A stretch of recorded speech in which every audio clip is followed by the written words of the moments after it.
সত্যবুদ্ধ্যাসূয়েত সর্বদেব বয়ো।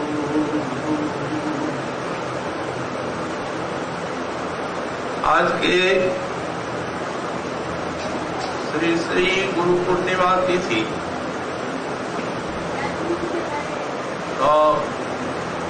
সাধক ভক্তগণের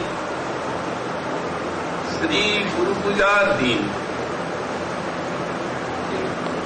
আজকে সকল সম্প্রদায়ের সাধকগণ আপন আপন শ্রী শ্রী গুরুদেবের পূজা আরাধনা করে আর শ্রী গুরু কৃপা লাভে ধন্য হয়ে থাকে।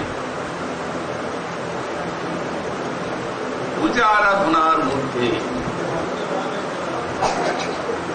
যেমন পুষ্পচন্দনাদি মাল্য দিয়ে সেবা,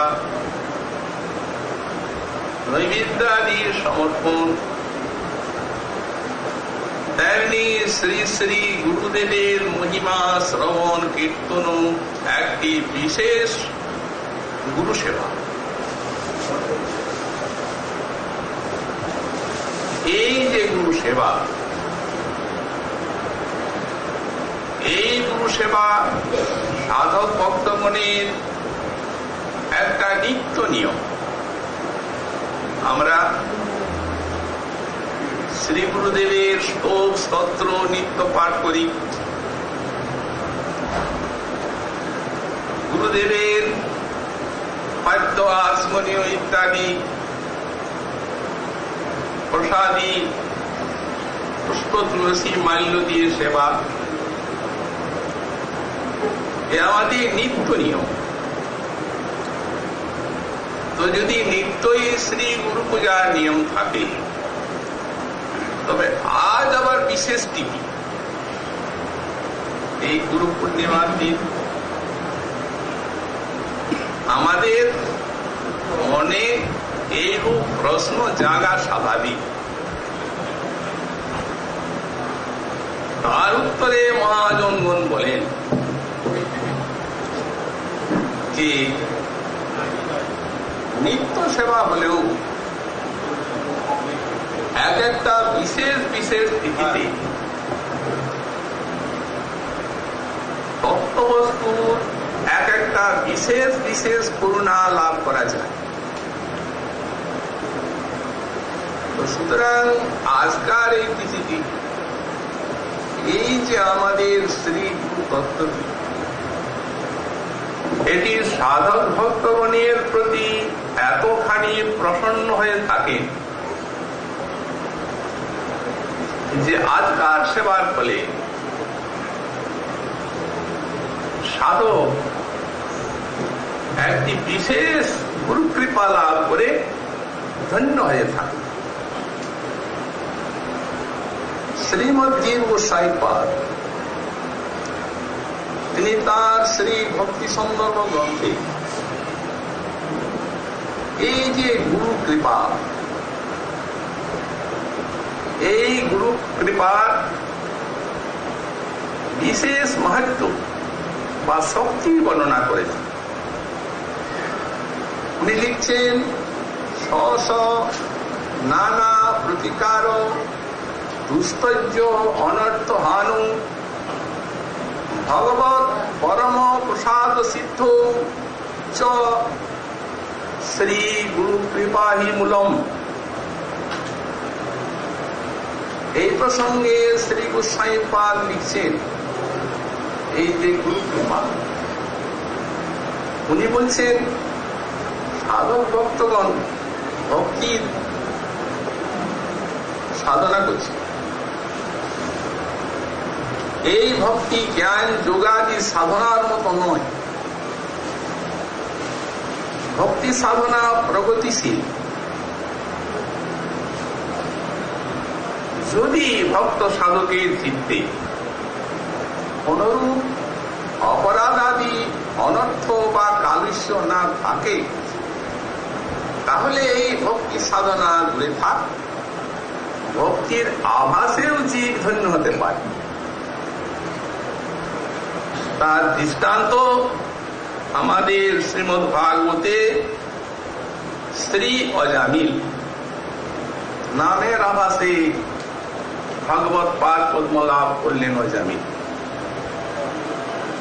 তো সুতরাং সাক্ষাৎ ভজনে যে কতখানি শক্তি তা তো সহজেই বোঝা যায়।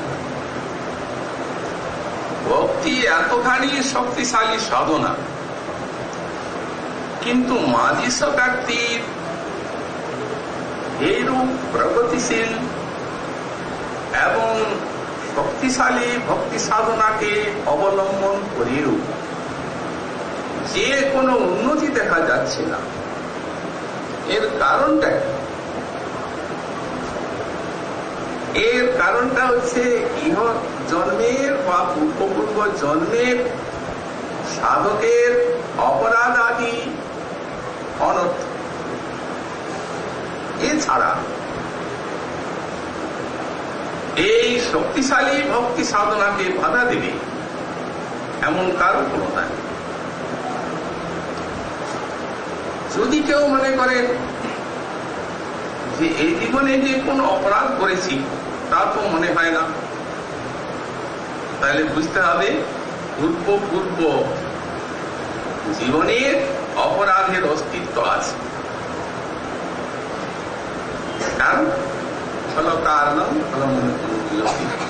ফলের যে কারণ সেটাতে ফলটা দেখেই কারণ অনুমান করা যায়। হচ্ছে না কেন?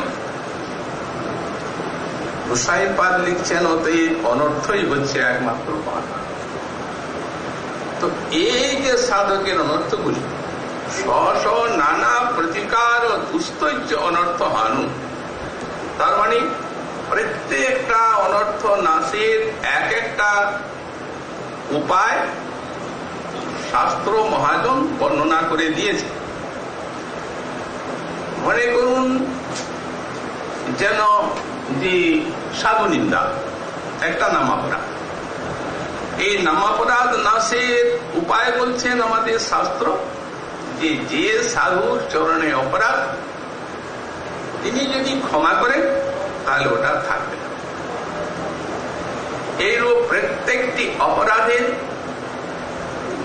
নাশের ধরা বাঁধা এক একটা উপায় বর্ণিত আছে। কিন্তু সেই উপায়ের দ্বারাও যদি সেই অনর্থ নাশ না হয়,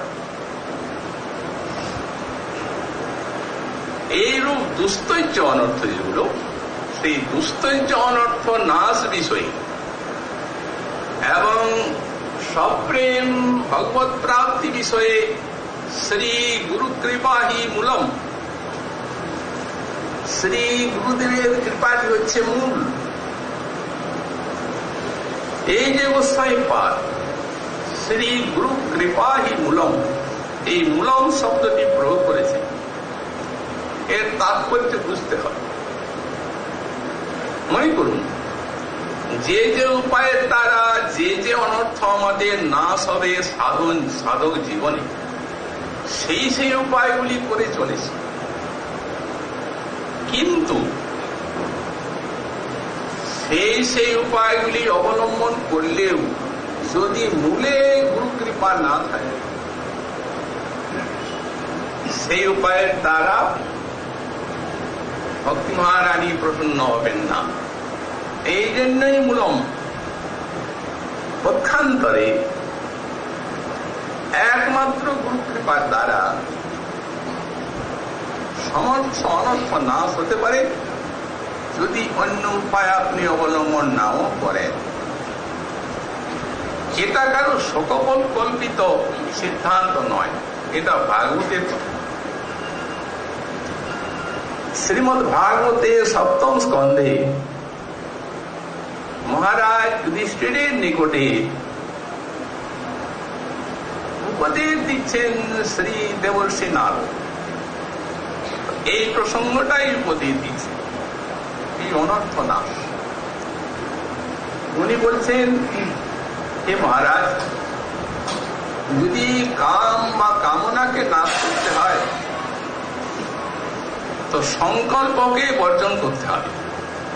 এই যে আমাদের ভাবনা, এ করব সে করব, এই যে সংকল্প বিকল্প, এগুলি ছাড়তে হবে।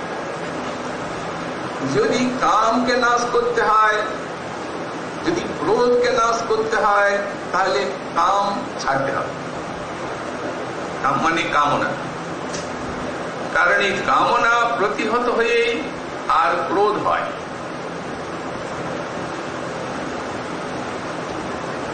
আহ্নিক বিদ্যার দ্বারা বা তত্ত্বজ্ঞানের দ্বারা ভয় মোহ না হয়ে থাকে।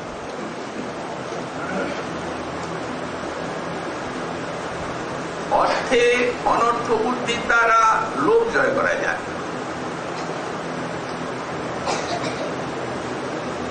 মহৎ উপাসনার দ্বারা দম্ভ জয় হয়। মহারাজ, কিন্তু এক একটি সাধনার দ্বারা এক একটি অনর্থ নাশ হয়। মহারাজ যুধিষ্ঠির প্রশ্ন করছেন ভগবান, আচ্ছা এমন কি কোনো সাধনা নাই যে একটা সাধনার দ্বারা সব অনর্থ নাশ হতে পারবে?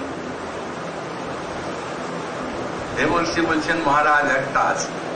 এ তো সর্বং গুরু ভক্তিয়া পুরুষো ঝঞ্ঝসা করে।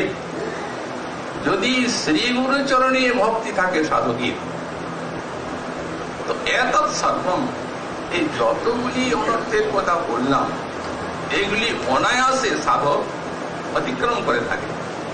অঞ্জসা, অনায়াসে, বেগ পেতে হয় না।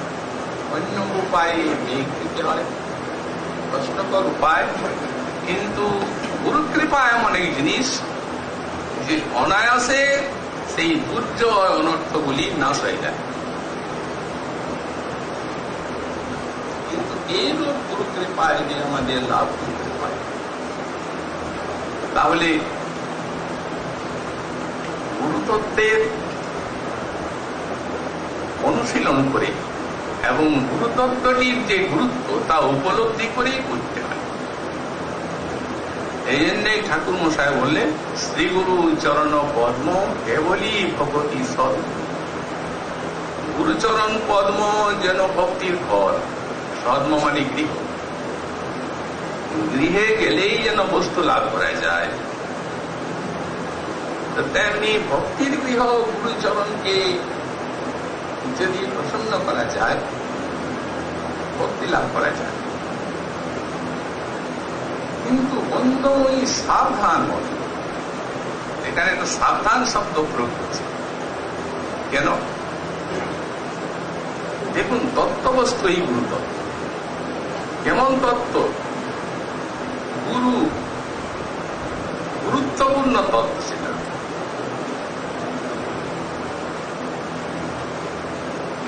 গুরু যিনি, তিনি গুরুই, তিনি কখনোই লঘু হতে পারেন না। অতএব যাতে কোন রূপ লঘু আমার নিকটে না হয়ে যান আমার গুরুতত্ত্ব, এইভাবেই গুরুতত্ত্বকে জেনে আর শ্রী গুরুর আরাধনা, পূজা, সেবা করা দরকার। এখন গুরুতত্ত্ব গুরুত্বপূর্ণ বলেই স্বয়ং ভগবান শ্রীকৃষ্ণ তিনি নিজে গুরুতত্ত্বের ব্যাখ্যা করছেন, অন্যের হাতে ছেড়ে দিলেন না। বুদ্ধদেবের নিকটে একাদশ স্কন্ধে এই গুরুতত্ত্বের ব্যাখ্যা করতে গিয়ে বললেন, আচার্য মাং বিজানিয়া, হে উদ্ধব, তোমার কাছে শ্রী গুরুতত্ত্বের কথা বলি। শ্রী গুরুকে আমার স্বরূপ বলে জানবে। আচার্য মাং বিজানিয়া, কৃষ্ণ গুরুরূপম শাস্ত্রের প্রমাণে, এই শাস্ত্র প্রমাণ।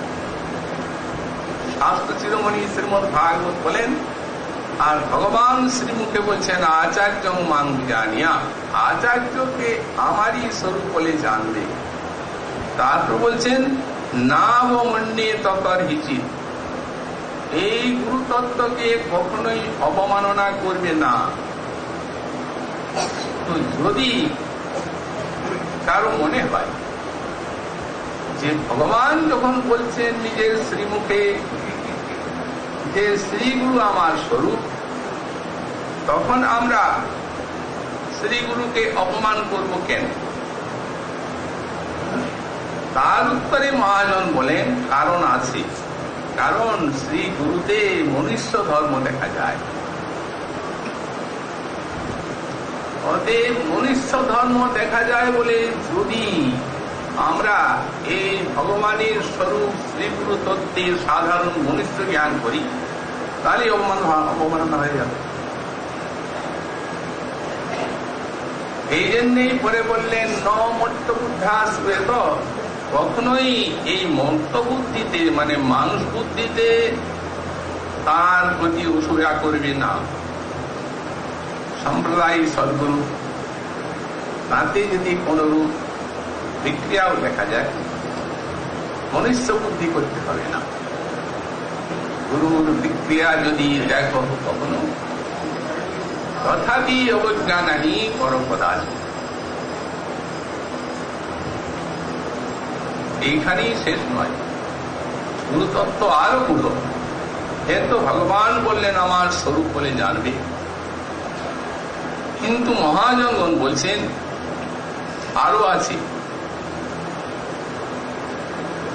সাক্ষাৎ হরিতেন সমস্ত শাস্ত্রের উক্ত তথা ভাগবত এব সদ্ভি, কিন্তু প্রভুর য প্রিয় এব তস্য বন্দে গুরু শ্রী চরণারবিন্দম।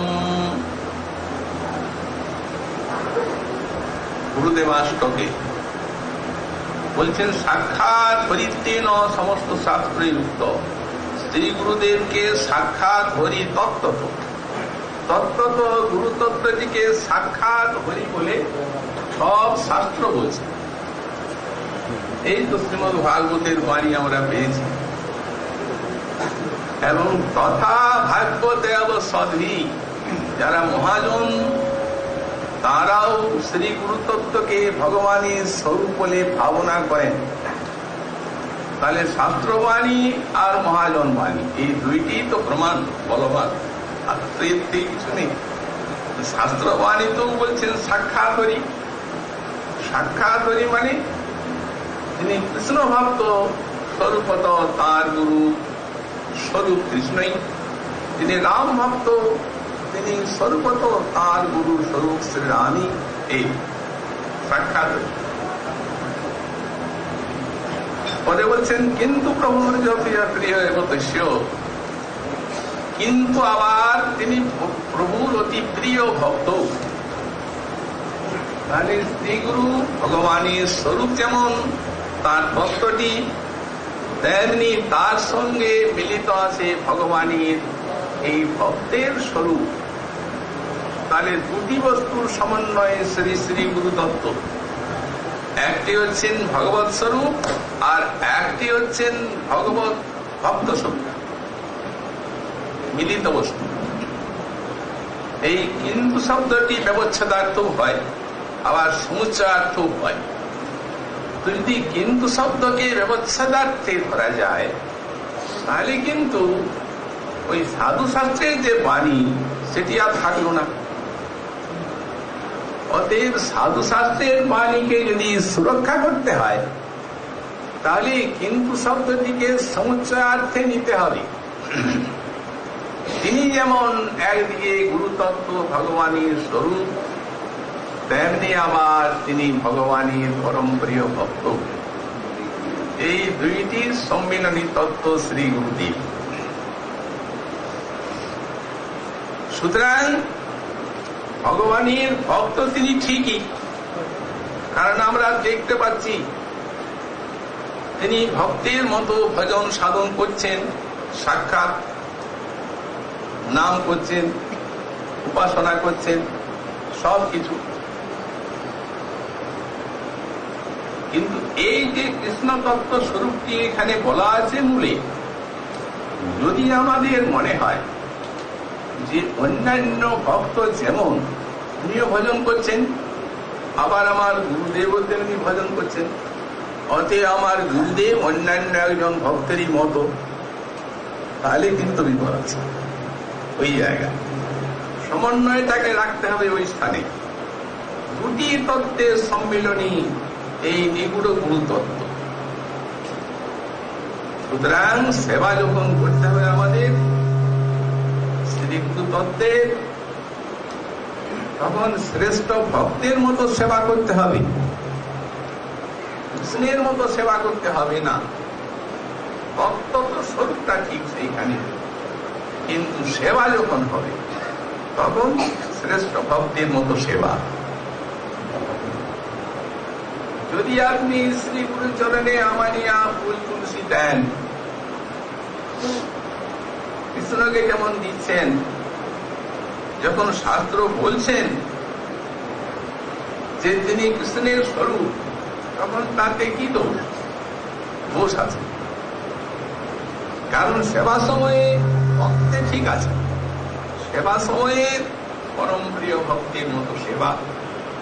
তিনি আমানিয়া কিছু নিচ্ছেন না, আমরা দেখছি প্রসাদী নিচ্ছেন,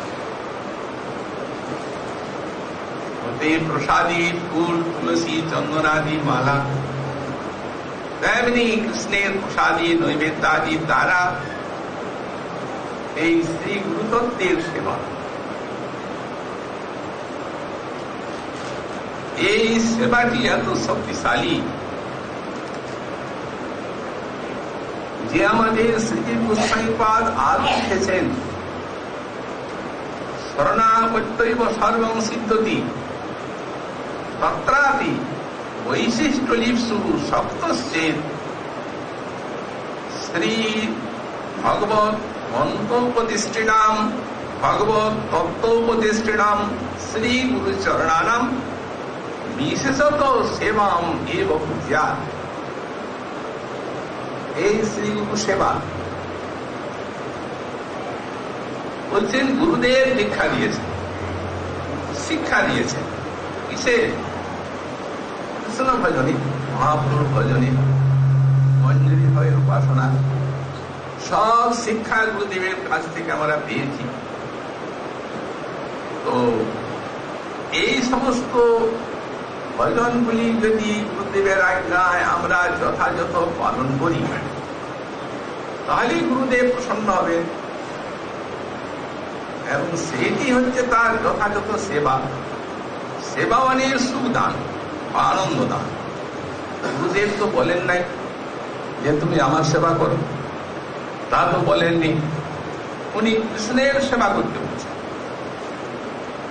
উপাসনা করতে বলছেন, ভালোভাবে ভজন করলেই তিনি আনন্দিত, তিনি সুখী, সেইটি তার সেবা। শরণাগতির উপদেশ দিয়েছেন, গোবিন্দ পাদ পদ্মে শরণ নিয়ে আর ভজন সাধনের দ্বারা তুমি ধন্য হয়ে যাও। বললেন তিনি না বললেও, যদিও শরণাগত্যৈব সর্বং সিদ্ধতি, কৃষ্ণ শরণাগতির দ্বারা সবই সিদ্ধি হয়, ঠিক আছে, কিন্তু তত্রাপি বৈশিষ্ট্য লিপ্সু, যদি কেউ আরো বিশেষভাবে শ্রীকৃষ্ণের কৃপা অতি শীঘ্র আকর্ষণ করার ইচ্ছা করেন,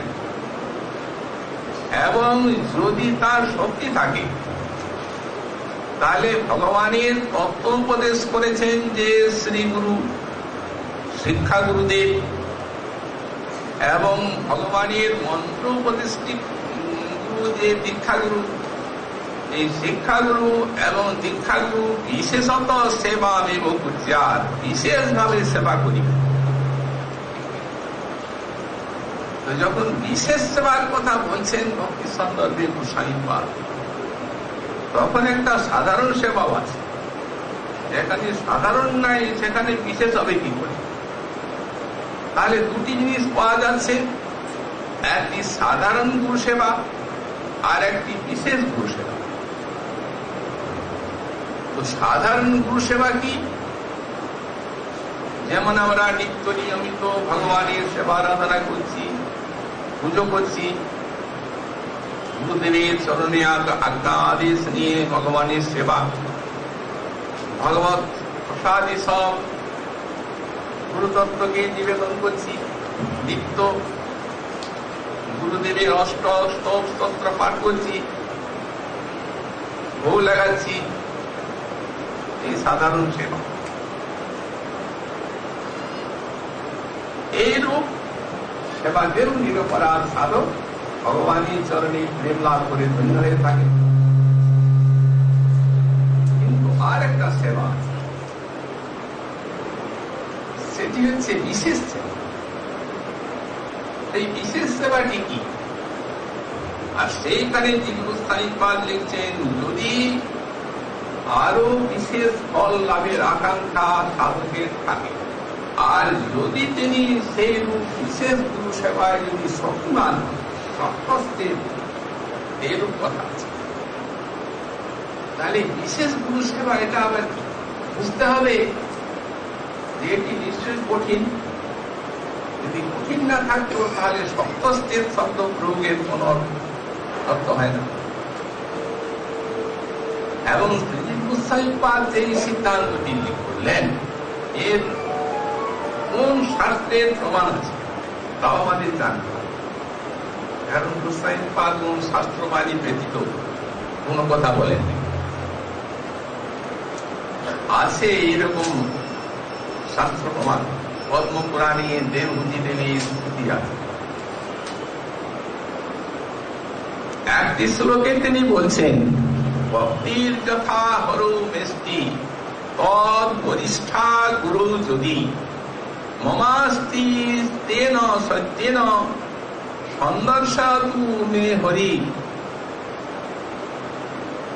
ভগবানের স্তুতি প্রসঙ্গে শ্রী দেবহূতি দেবী বলছেন, শ্রী ভগবানে আমার যে পরিমাণ ভক্তি আছে, যদি শ্রী গুরুদেবের তাহা অপেক্ষা অধিক ভক্তি থাকে, তাহলে সেই সত্যের দ্বারা ভগবান শ্রীহরি আমাকে শীঘ্র দর্শন দান করবেন। এতে অধিক সেবা পাওয়া যাচ্ছে, বিশেষ সেবা। এখন এইখানে একটা সমস্যা, গুরুদেব তো নিজের সেবার কথা বলেননি, তিনি তো বলেছেন কৃষ্ণের সেবা। কৃষ্ণ সেবাতেই গুরুদেব শুরু। যদি কৃষ্ণের থেকে বেশি নিষ্ঠা নিয়ে গুরু সেবার সাধক, তাহলে সেই গুরুতত্ত্ব প্রসন্ন হবেন কি করে? এর সমস্যার কথা। কারণ উনি নিজের সেবার কথা বলছেন না, উনি বলছেন কৃষ্ণ সেবার কথা, ভজনের কথা। সুতরাং ভজন যদি আমরা করি, তাহলে তিনি সেটি তার শ্রেষ্ঠ সেবা। আমার বলা হচ্ছে না বিশেষ সেবা যদি ভগবানের থেকেও গুরুতে বেশি ভক্তি, সেটা আবার কি করে হতে পারে? এর সামঞ্জস্য কোথায় এবং এর দৃষ্টান্ত দৃষ্টান্ত স্বরূপ একটা উদাহরণ দেখুন। এক পতিব্রতা পতি সেবা করছেন। পতি কি বলছেন, তুমি আমার সেবা করো, তা বলেন নাই। ছেলেপুলিগুলিকে দেখ, ওদিকে পড়াও, নিজের শরীরটার দিকে লক্ষ্য রাখ, খাওয়া দাওয়া করো ঠিক মতো, তবে আমার অনুমতি। ছবি করে যাচ্ছেন পতিব্রতা, কিন্তু তার প্রাণের নিষ্ঠাটা কোনখানে? কারণ তিনি পতিব্রতা, পতিগত প্রাণা, সন্তানাদিকেও লালন পালন করছেন, নিজেও খাচ্ছেন দাচ্ছেন, পতির আজ্ঞায় সবকিছু করছেন, কিন্তু মনের যে নিষ্ঠা, সেই নিষ্ঠাটি পতি চরণেই নিবিষ্ট হয়েছে। ঠিক জিনিসটা এই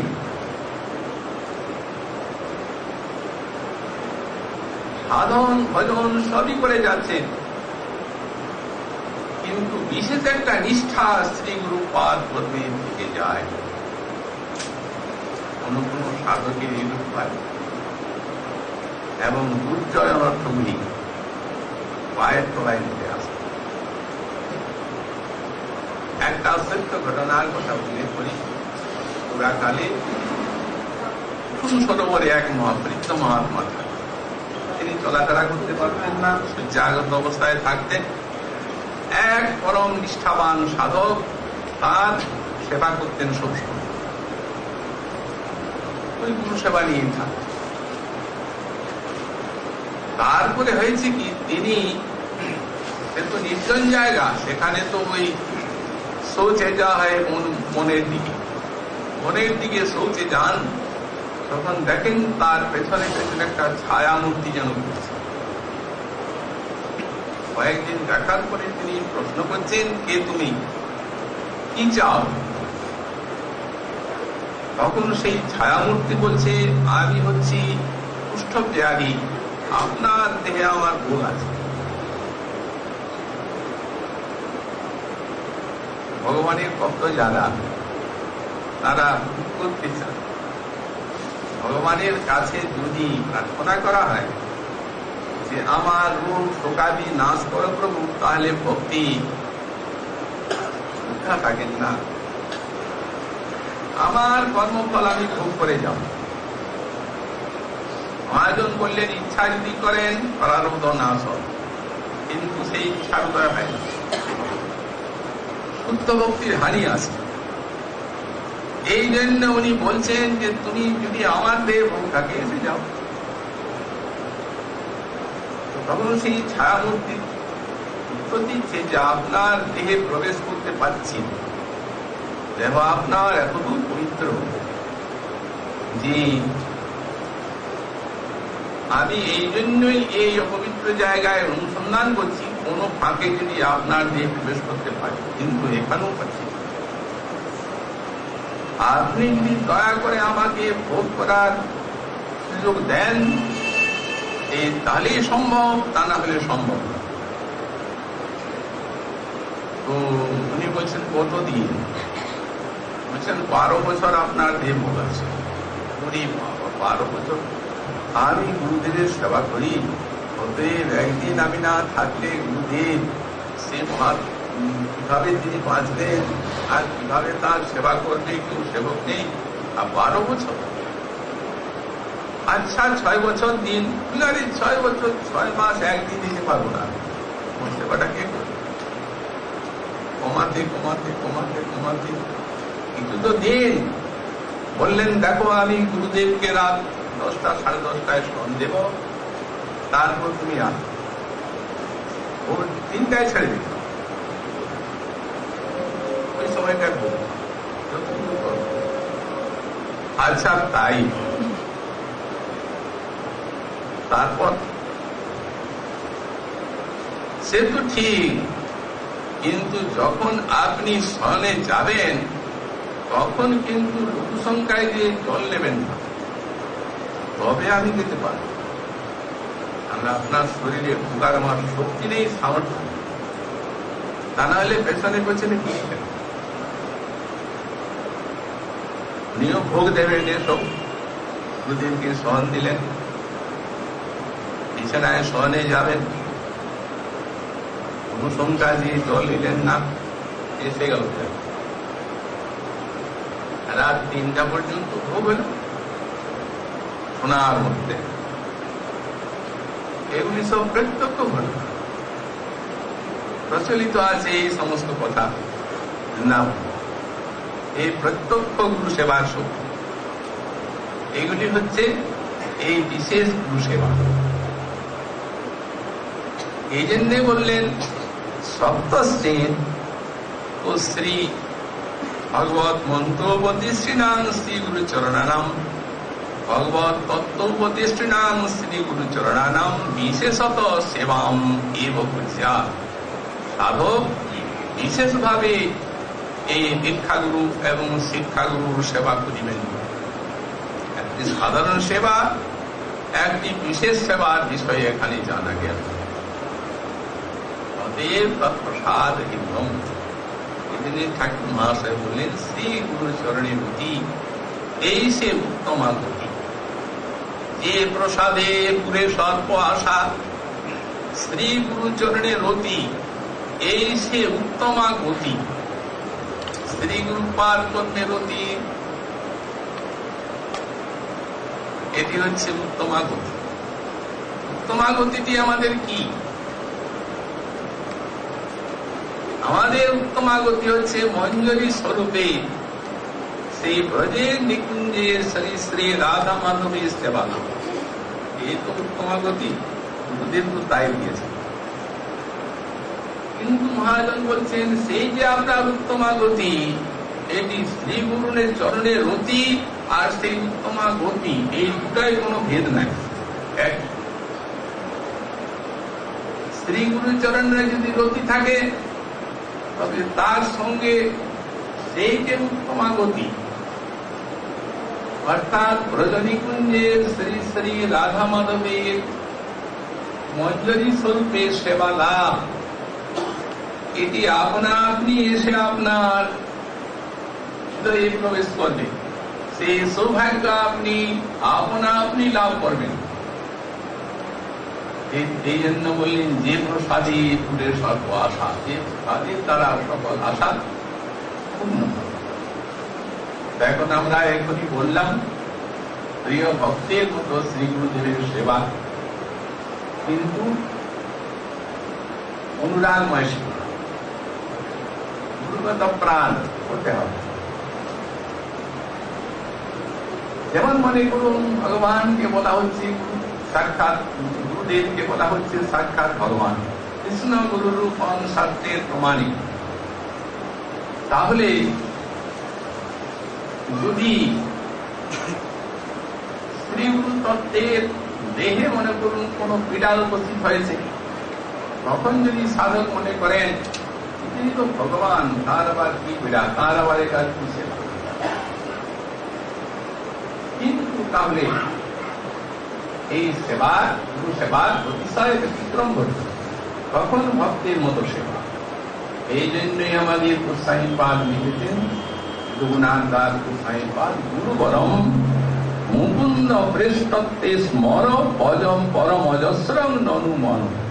এ আমার মন, তুমি গুরুদেবকে মুকুন্দ প্রেষ্টত্বে স্মর, মুকুন্দ প্রেষ্ঠ রূপে তুমি স্মরণ করো। এই স্মরণাঙ্গ ভক্তি নবধা ভক্তির একটা। অতএব মুকুন্দ প্রেষ্ঠ রূপে যেমন স্মরণ করতে হবে, তেমনি তার কীর্তন, পূজা, আরাধনা সবই মুকুন্দ প্রেষ্ঠ রূপে করতে হবে। এই গুরুতত্ত্বে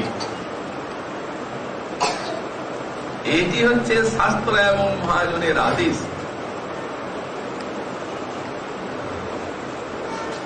এইখানে প্রথমে আমরা যে শ্লোকটা বললাম, মনুষ্য বুদ্ধিতে অবজ্ঞা করিবে না, তাহলে মুকুন্দ প্রেষ্ঠত্ব রূপে যদি কোনো মনুষ্য বুদ্ধি এসে যায় তাহলে তো অপরাধ হবে। এই জন্যে ঠাকুর মহাশয় বললেন শ্রী গুরুচরণের রুতি, ভালোবাসা যদি থাকে তাহলে মনুষ্য বুদ্ধিতে অবজ্ঞা হয় না, তাহলে সেবাটা ঠিক হবে না। এই দেখুন আমরা চৈতন্য চরিতামৃতে দেখতে পাই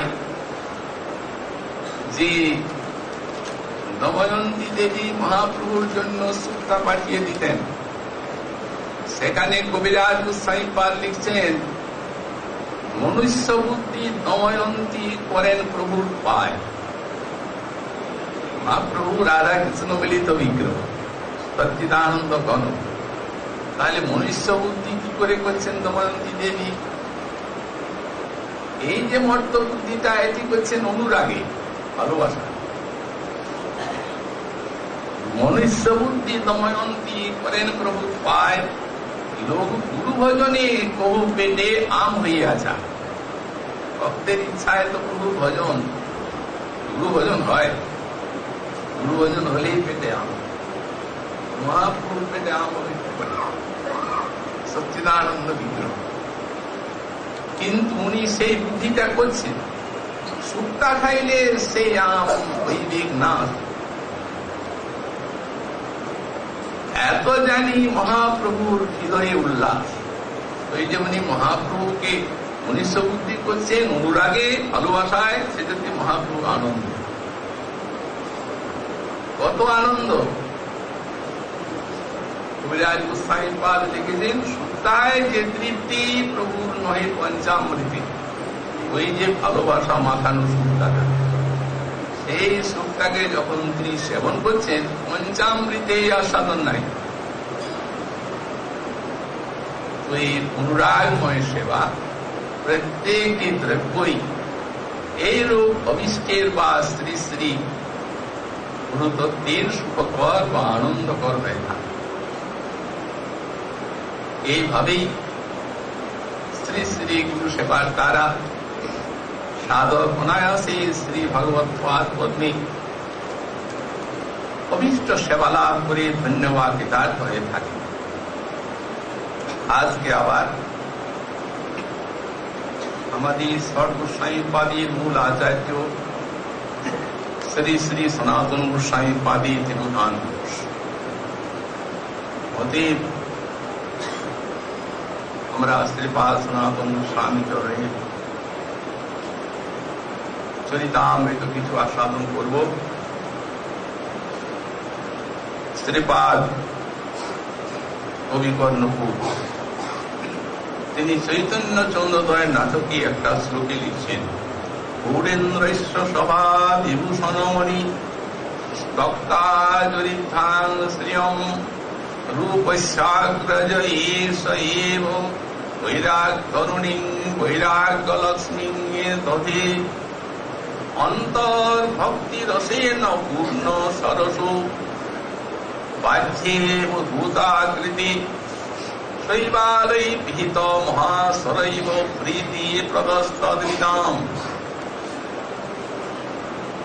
শ্রী সনাতন গোস্বামীপাদ তারই বন্দনায় তিনি গৌড়েন্দ্রস্য সভা বিভূষণমণি। সনাতন গোস্বামীপাদ ছিলেন গৌড়ের নবাব হোসেন শাহের দক্ষিণস্থ প্রধানমন্ত্রী, সর্বে সর্বা অতীব বিশাল ঐশ্বর্যের অধিপতি তিনি। কিন্তু এইরূপ বিশাল ঐশ্বর্যের অধিপতি হয়েও ঐশ্বর্য লক্ষ্মীকে ছেড়ে দিলেন। ভক্তাং যদিতাং স্ত্রিয়ম, ঐশ্বর্য লক্ষ্মীকে ত্যাগ করে আর বৈরাগ্য লক্ষ্মী দধে শ্রী সনাতন গোস্বামীপাদ বৈরাগ্য লক্ষ্মীকে আশ্রয় করলেন। সোনার মন্দির তজি বৃক্ষ তলে বাস, কবু চানা কবু চর্বণ কবু উপবাস। এমনি বৈরাগ্য শ্রী শ্রী রূপ সনাতন। বিশাল ঐশ্বর্যের অধিপতি হয়েও সব ত্যাগ করে ব্রজবাস করে তারা এই ব্রজবাসীর আদর্শ দেখিয়ে দিয়েছে। ত্যাগ, বৈরাগ্য, ভজন, ভজন নৈরন্তর্য, ছেঁড়া কথা মাত্র গায়, মুখে রাধা কৃষ্ণ গায়, পরিধানে ছেঁড়া বহির্বাস। কবু কাঁদে কবু হাসে, কবু প্রেমানন্দে ভাসে, কবু ভিক্ষা কবু উপবাস। ব্রজপুরে ঘরে ঘরে তারা মাঝু করে ভিক্ষা করে। এই মতো কতদিন থাকে। চৈতন্যের যত গুণ কহে রূপ সনাতন, হানাথ হানাথ বলি ডাকে। তাহা ছাড়ি কুঞ্জে কুঞ্জে প্রেমে রাধা কৃষ্ণে খুঁজে ফলমূল করে ভক্ষণ। এরূপ সনাতনের বৈরাগ্যময় ভজন ধারা কতদিন অন্তর্মনা 56 দণ্ড ভাবনা, চারিদণ্ড নিদ্রা বৃক্ষতলে। সেই চারিদণ্ড শ্রুতি থাকে, তারা স্বপ্নে রাধা কৃষ্ণে দেখে, ব্যর্থ নাহি যায় এক কিলে। এইরূপ সনাতনের আদর্শ ভজন, আদর্শ ত্যাগ বৈরাগ্য। তাই বললেন, যিনি বৈরাগ্য কমলার হাত ধরে বৃন্দাবনে চলে গেলেন, এত বড় বিশাল ঐশ্বর্যের অধিপতি হয়েও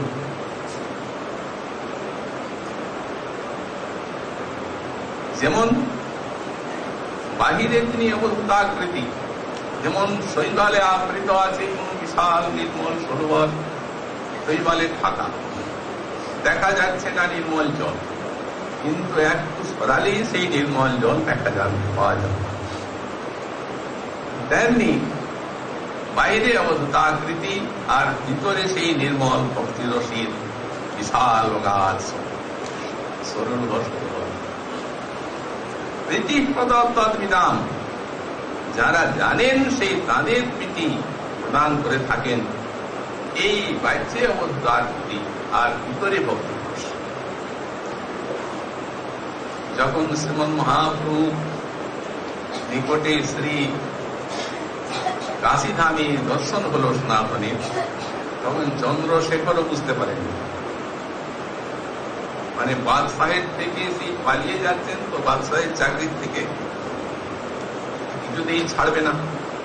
তখন ওই মুসলমান দরবেশের বেশ ফকির সাধুর বেশ ধরে যাচ্ছে। মহাপ্রভু আছেন চন্দ্রশেখরের দিকের মধ্যে, উনি দরজায় বসেছেন। অন্তর্যামী প্রভু চন্দ্রশেখরকে বলছেন, যাও দরজায় এক বৈষ্ণব আছে, তাকে নিয়ে এসে। উনি এসে দেখছেন বৈষ্ণব বলে একটা দরবেশ বসে আছে, এক ফকির। যে বলছেন, প্রভু বৈষ্ণব তো কেউ নেই। মহাপ্রভু জিজ্ঞাসা করছেন, কেউ আছে? সে তো একটা দরবেশ সেখানে বসে আছে। ওই আবার চন্দ্রশেখর এসে বলছেন, প্রভু তোমায় বোলায় আই সহ দরবেশ, তু আজ্ঞায় সনাতন করিল প্রবেশ। তারে প্রাঙ্গণে দেখি প্রভু খাইয়া আইলা, তারে আলিঙ্গন করি প্রেমাবিষ্ট হইলা, উভয়ে গোলাগুলি করিল রোদ। চন্দ্রশেখরের সমস্ত ব্যাপার দেখি চমৎকার, দেখি চন্দ্রশেখরের মনে হইল চমৎকার। উপরে নিজের কাছে নিয়ে গেলেন, যেখানে বসেন শ্রী বিরাটে রঙ্গ মার্গ। গোসাইপাদ বলছেন, শ্রী সনাতন প্রভু তুমি আমায় ছবে না, নিজ সঙ্গী যমনীর সঙ্গে যমনী হয়ে গেছি, নিজ জাতি, তুমি কেন আমাকে স্পর্শ করছো? প্রভু তার উত্তরে বলছেন, প্রভু কহে তোমার স্পর্শী পবিত্র হই, তোমার এই পবিত্র গুণ নাহি তো আমার। ভক্তি বলে পারো তুমি ব্রহ্মাণ্ড শোধন, তুমি তোমার বাইরে অবতাকৃতি হলে কি হয়, কিন্তু ভক্তি বলে তুমি ব্রহ্মাণ্ডকে শোধন করতে পারো। তোমা স্পর্শী, তোমা দেখি, গাই তোমার গুণ, সর্বেন্দ্রীয় ফল এই শাস্ত্র নিরূপণ। এক হরিভক্তি সুদোদয়ের শ্লোক পাঠ করছেন মহাপুরুষ। আপনা ফলম তাদিশ দর্শনং হি, অন্না ফলম তাত্র সঙ্গ, জিহ্বা ফলম তাদিশ কীর্তনং হি, সুদুর্লভা ভাগবতা হি ভক্তি। যারা প্রেমিক ভাগবত তত্ত্ব, তারা জগতে অতি দুর্লভ। তাদের দর্শনে নয়নের সাফল্য, তাদের স্পর্শে অঙ্গের সাফল্য, এবং তাদের গুণ কীর্তনে জিহ্বার সাফল্য। অতএব সনাতন গোসাইপাদ 33 পদত্যাম মহাপ্রভু এতখানি প্রতিদান করলেন। 2 মাস তার জন্য থেকে মহাপ্রভু শিক্ষা দিলেন, এবং সেই শিক্ষা শ্রী চৈতন্য চরিতামৃতে মধ্যলীলার শেষে সম্বন্ধ বিধেয় প্রয়োজন তত্ত্ব সনাতনীর নিকটে যে শিক্ষা দিলেন, সব লিখিত আছে। এবং এই সনাতন গোস্বামীপাদের জন্যই সাক্ষাৎ বেদময় মূর্তি শ্রীমৎ মহাপ্রভুর নিকট থেকে এই সকল সম্বন্ধ বিধেয় প্রয়োজন তত্ত্ব বিশ্বের মানব জানতে পেরেছে। অমূল্য সম্পদ।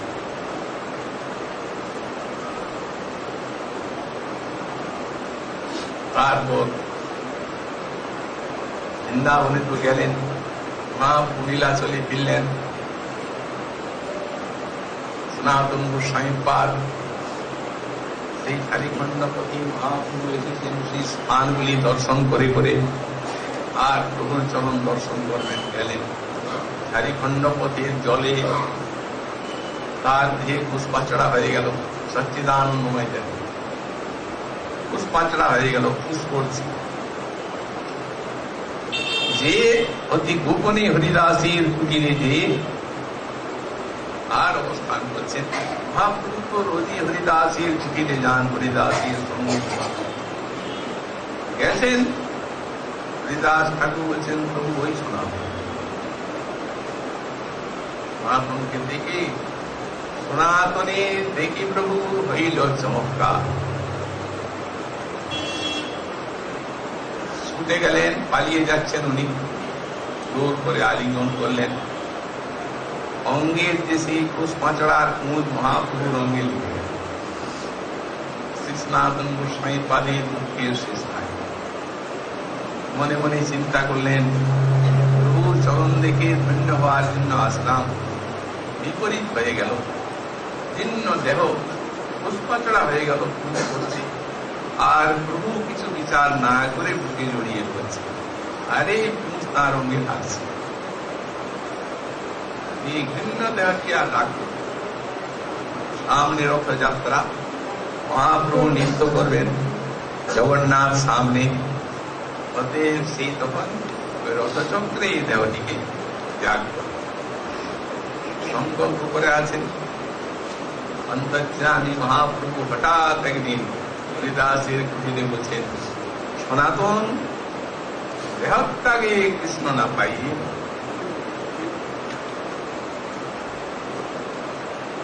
দেহত্যাগ করলে কৃষ্ণকে পাওয়া যায়। দেহত্যাগ আদি সব তামসিক কর্ম, অমরজ ধর্মে কৃষ্ণের না পাইয়ে মর্ম। দেহত্যাগের সংকল্প করছো কেন? এই শরীরে সাধিও আমি ভূপ্রয়োজন, কৃষ্ণ ভক্তি তত্ত্ব, সমস্ত গ্রন্থের উদ্ধার, বৈষ্ণব স্মৃতি, এত সব কার্য আমি যে দেহে করিব, সেই দেহ ছাড়িতে চাহ, এই কেমনে সহিব? হরিদাস একে নিষেধ করবে। পরের দ্রব্য কেউ খায় না, কেউ বিলায় না, আর আমার জিনিসটাকে ইনি নাশ করতে চাচ্ছেন কি করে?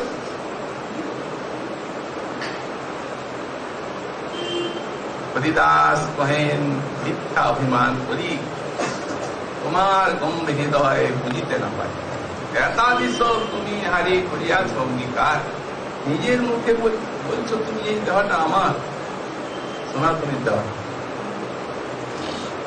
এবং এই দেহের স্বাধীন আমি বহু প্রয়োজন। সুতরাং এর ভাগ্য এই কারো কি গোচর হয়? আমাকে ভাগ দিচ্ছ আবার একে বুঝাবার জন্য।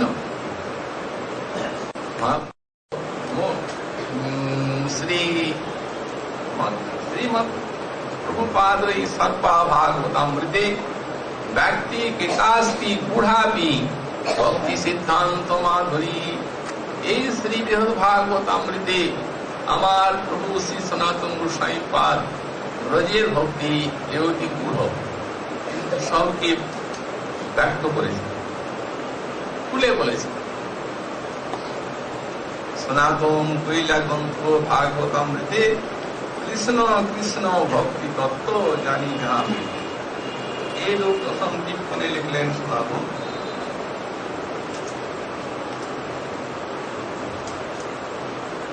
নিত্যই শীঘ্রে রাজ পরিক্রমা বৃদ্ধকালে ভগবান সইতে পারেন না, অথচ নিত্য শ্রী গিরিরাজ পরিক্রমা দেবেন। তখন সনাতনকে একটা শিলা দিলেন, বললে এই শিলা তুমি পরিক্রমা করবে, বৃদ্ধ বয়সে এত গিরিরাজ পরিক্রমা করছো, গিরিরাজ পরিক্রমার ফল তোমার নাম। এখনো সেই শিলা দামোদর মন্দিরের থেকে আর সনাতন গোস্বামী পাদের উপরে শ্রীমন মহাপ্রভু সেই গুণরা প্রকাশ করছে। এই হচ্ছে আমাদের গোস্বামী পাদ গুণের আদর্শ ভজন এবং আদর্শ চিন্তা। এমন আচার্যকে আমরা কিভাবে ভজন জীবন যাপন করছি, এই জন্য নিজেদের খেদ আসা উচিত। এমন আমাদের আচার্য প্রভু তপস্থান করে গেছেন, আর সর্বোৎকৃষ্ট সেই শ্রীমন মহাপ্রভুর অবদান অঞ্জলি ভাব কামনা পরিষ্কার করে সমস্ত আপনকে ব্যক্ত করেছেন। গৌড়ীয় বৈষ্ণবের কোন অভাব নাই, কিছু অভাব রাখেন নাই। যে সম্পত্তি গোসাইপাদ মন দিয়ে গেছেন, বিশ্বে সাধন জগতে সিদ্ধি জগতে কোন সম্প্রদায়ে এই সম্পত্তি নেই। আরে ভান্ডারী তারা এই ছয় গোস্বামী, তার মধ্যে প্রধান শিষ্য আজকাল ইতিতে তিনি অপ্রকট হন। এত তাঁর প্রতি শ্রদ্ধা ভক্তি সব ব্রজবাসী বৈষ্ণব ব্রজবাসী গণের ভক্তগণের, যে সকলেই মস্তক মুন্ডিত করে আর ওই মানস গঙ্গা পরিক্রমা সহস্র সহস্র সব ভক্ত। যারা যারা দেখেছেন এই পূর্ণিমার নাম দিয়েছেন তারা মুড়িয়া পূর্ণিমা, মাথা মুন্ডন। তো মাথা মুন্ডন আর মাথা মুন্ডন এর নামই হয়েছে সেই থেকে মুড়িয়া পূর্ণিমা। এবং এই সময় এই কয়দিন শ্রী গিরিরাজ পরিক্রমা কি অদ্ভুত সমস্ত সমাবেশ দেখলে মনে হয় গিরিরাজ যেন মানুষের মালা গলায় সেই সনাতন গোস্বামী পাদের বিধান দিতে আছে।